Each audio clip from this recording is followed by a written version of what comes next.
Welcome to Happy Tummy with Annalie.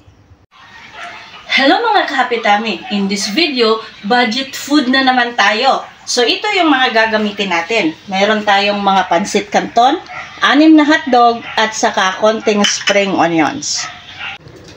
Una, pakuluan lang muna natin ang ating mga pansit canton at lutuin na din natin ang ating mga hotdog, mga ka-Happy Tummy.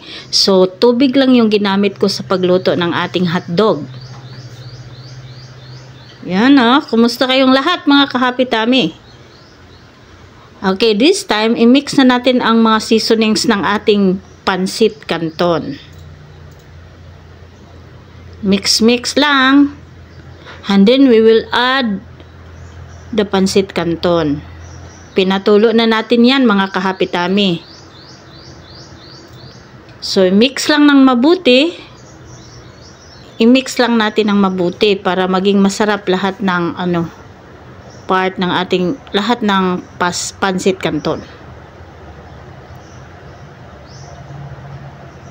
Kumakain din ba kayo nito mga ka-Happy Tummy? Pwede itong pang snacks, pero sa amin, inuulam namin to. So, budget food talaga. Pwede ring wala ng kanin. And this time, we will add our hotdog. Ang mga hotdog natin ay hiniwa lang natin ng ganyan kaliit. So, hindi muna natin ubusin ang lahat ng hotdog para may mga pang-toppings tayo, mga ka-Happy Tummy. So, ito na. Mag-toppings na tayo, mga ka-Happy Tummy. Wow, di ba? Budget food na, ang dali pang lutuin. So, try nyo na kung di nyo pa ito na-try, mga ka-Happy Tummy. Wow.